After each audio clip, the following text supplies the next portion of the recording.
Hi, I'm Tim. Welcome to Watchbox, and thanks for logging on. If you love this watch, email me, tmosso at thewatchbox.com. It's in the description below, the purchase and pricing question email line to buy this or any watch you see here on Watchbox Reviews. That's tmosso at thewatchbox.com.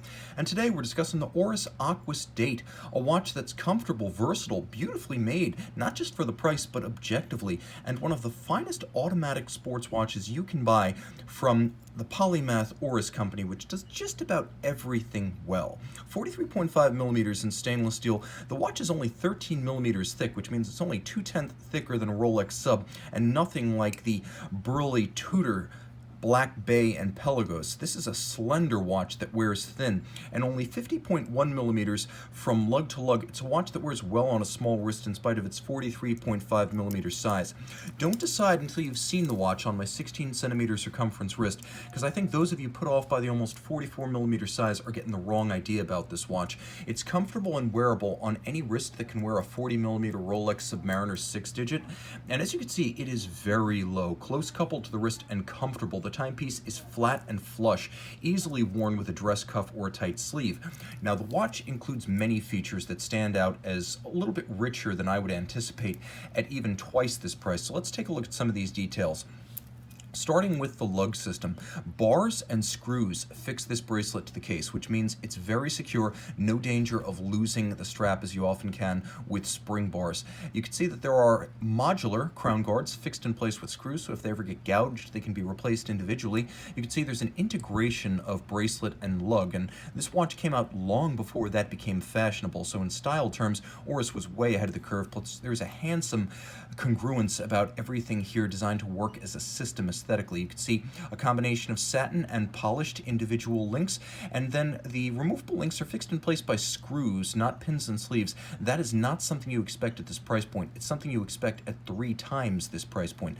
Very impressive. And instead of the standard stamped clamshell closure here, we have a twin trigger release for the clasp and machined swing arms that feel as solid as a vault. And though you might expect no fold-out dive extension, as recall, for even more money, the Tudor Black Bay has no such. Here we have a machined fold-out dive extension for use over your suit. You can even change the anchoring point of the bracelet inside the clasp with those 3 divots to fine-tune the fit. Close it all up, snap it all shut, and now we roll over to the bezel, which has a polished flank and, again, surprising for the price point, a ceramic insert rather than anodized aluminum. The bezel sounds and feels great.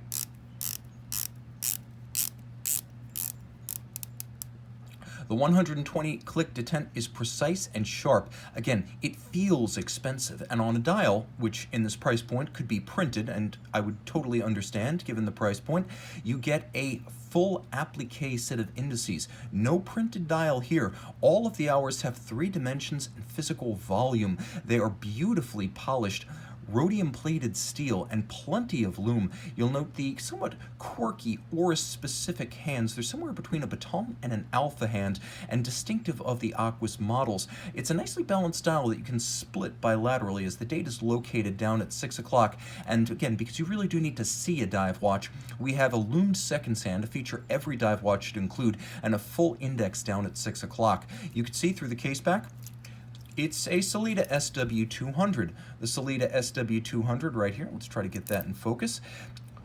26 joules, automatic winding, 38-hour power reserve, bidirectional.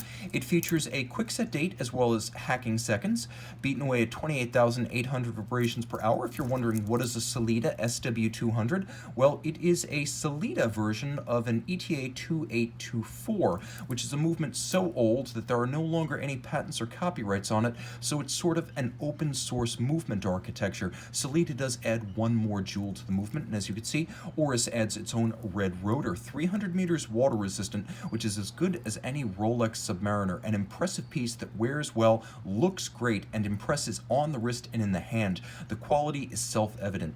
Email tmosso at thewatchbox.com for purchase and pricing details of this Oris Aquis Date.